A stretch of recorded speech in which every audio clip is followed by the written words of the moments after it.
Alright, doing more work with this Kawasaki KX80 here, and the parts order to come in. So I got my new stator up on there loose like, not tightened up or anything, and I got my new spark. The proper one was an NGK BP or BR9 ES, I think, the proper one. But that was $4 including shipping, and this is the equivalent AC Delco. It's called an R41XL. So like I bought that one. It was $2.40. You know, I don't mind spending less money to buy an American spark plug, even though it's not the right one. And I got my water pump drive things. I'll show you here.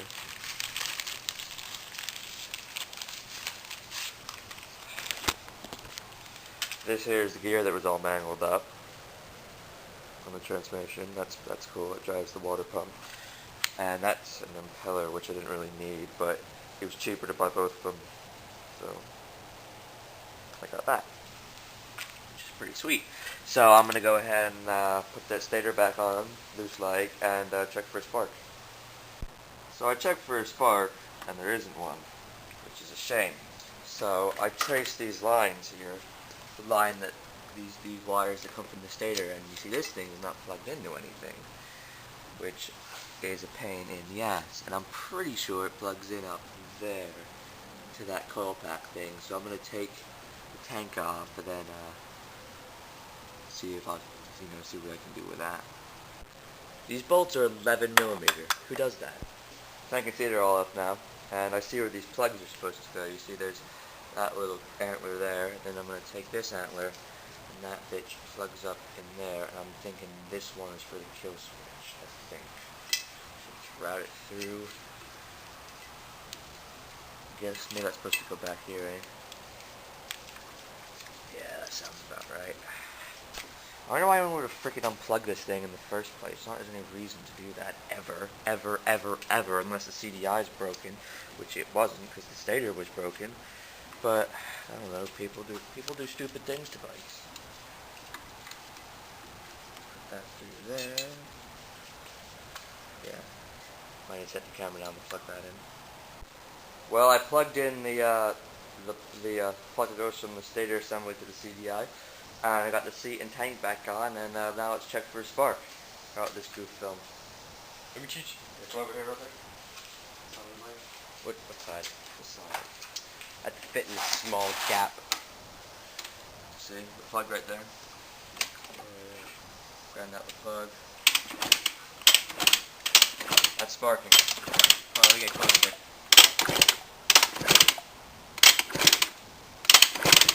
Oh yeah, you can see it. Yeah.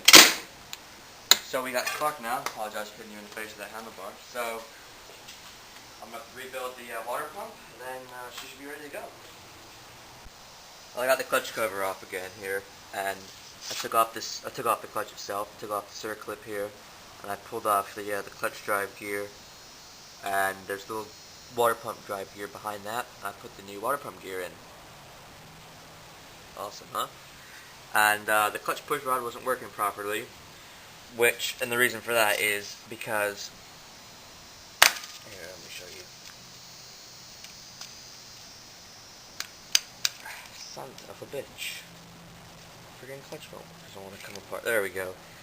In there, right there, there should be some shims, and there aren't any, so this clutch isn't,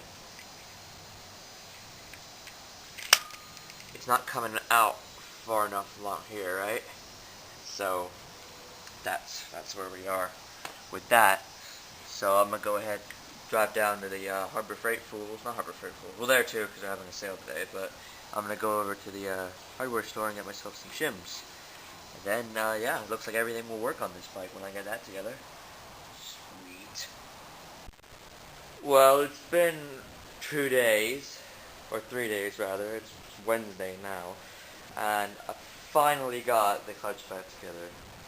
It was such a little bitch because it was missing the hardware for the clutch push rod here, right?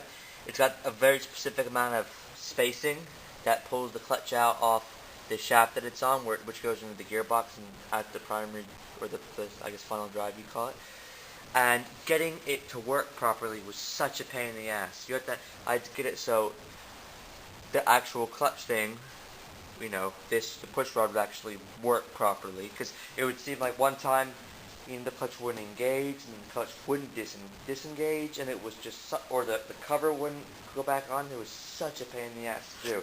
But I'm pretty sure we have it right now, so and I got the Kickstarter on, and that does work, so I'm going to put these, you know, the cover bolts back on, just loose like, and the water pump impeller thing, and clean with the clutch cable, and see if she actually will work. Just dicked.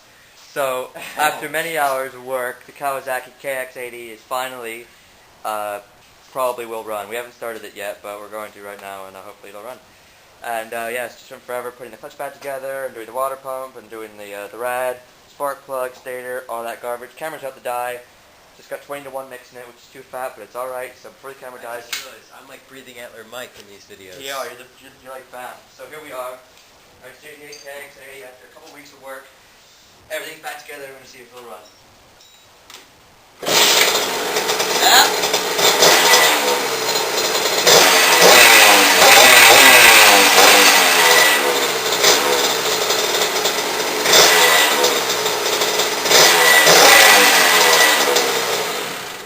Nice! That shit's loud.